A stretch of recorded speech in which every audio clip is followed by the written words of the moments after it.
Hey guys, how's it going? My name's Andrew and today I thought I'd go through profit margin and ROI. Now, as I'm relatively new to Amazon FBA, these are two terms I didn't fully understand. So today I thought I'd break them down in detail to really get a good understanding of them. Okay, so this is my breakdown of ROI and profit margin for Amazon FBA sellers. Okay, first off, you've got profit per unit, and this is something that's used in both the ROI and profit margin calculation. Okay, so you work this out by taking the selling price and taking away the total cost of goods and also the Amazon fees. A breakdown of this is the selling price, take away cost of goods, which is the production cost, so the costs of actually having the goods produced in China. The shipping cost, so whether you go with air or sea freight will determine that.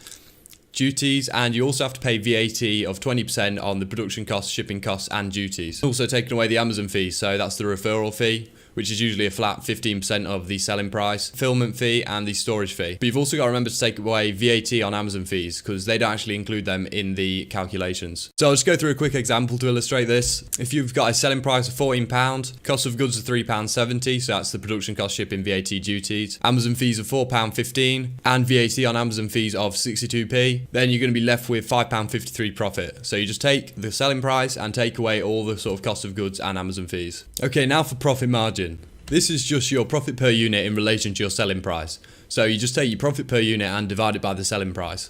So if we take the previous example of a profit per unit of £5.53 with a selling price of £14, what you do is take the £5.53, divide it by 14, times by 100, and you get 39.5% profit margin. Okay, so the profit margin is looking at the profit per unit in relation to your selling price, whereas return on investment is looking at the profit per unit in relation to your cost of goods. So similar to the profit margin calculation, to work this out, you take your profit per unit and divide it by your cost of goods.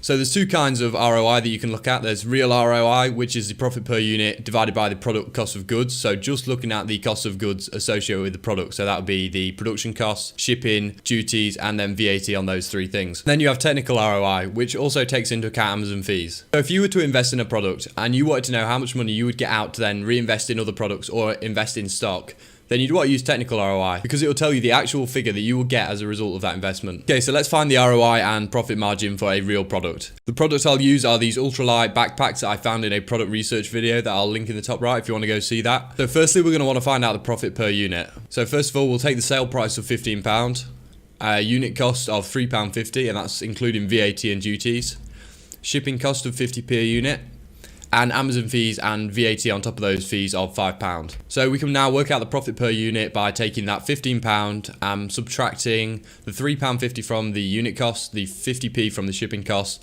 and the £5 from the Amazon fees, leaving us with £6 profit. Okay, next up, to work out the profit margin, we're going to take that £6 profit per unit, divided by the selling price of £15, times it by 100, and that will give us a 40% profit margin.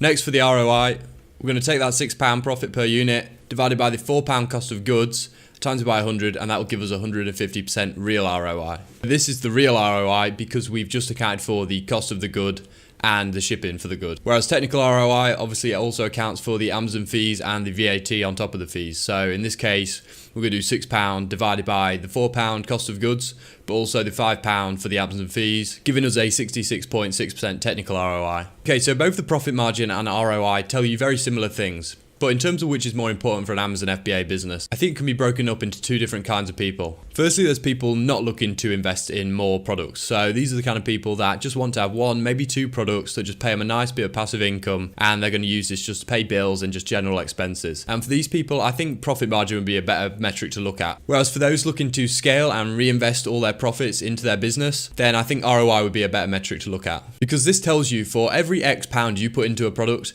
how much you can expect to get out to then reinvest in another product or invest in more stock. I just want to show you the power of the Amazon FBA business model if you reinvest all your profits into new or existing products. Okay, let's take for example a product with a 50% technical ROI. So this takes into account Amazon fees and the cost of goods. So if you invest £1,000 into this product, you would expect to get £1,500 out, and a stock turnover rate of 3 months. So that just means it would take 3 months to sell all your stock. Okay, say in January you invest £3,000 in this product. Then 3 months later you would expect to have £4,500. Now instead of taking any of these profits out of the business, say you reinvest it all again in stock. Then by July your investment would increase by 50% again, so now you'd have £6,750. So say you were to do the same again, reinvest all profits, then by October you would have £10,125. And then finally 1 year later on January you would have £15,000 £13,187.50. So in this case, we have 5 times our initial investment. Okay, and so that chart just shows you how quickly you can grow an Amazon FBA business. You may be thinking, yeah, well, that's great, but surely there's a limit to the amount of stock you can actually turn over in 3 months. And you'd be right, but there's nothing to say that you can't take some of the profits from your first product and then reinvest it in another product. So maybe in April, instead of investing all 4,500 back into the original product, maybe you take 1,500 and invest it in a new product. Okay, so hopefully you're beginning to see the incredible opportunity of Amazon FBA, as well as understand the importance of reinvesting as much profits as you can back into the business. Okay, thanks for watching. Hopefully that's given you a better idea of the concepts of ROI and profit margin and why they are so important for your FBA business. If you found this video helpful, please be sure to drop a like and subscribe, as well as leave me a comment on where you are with your own FBA journey.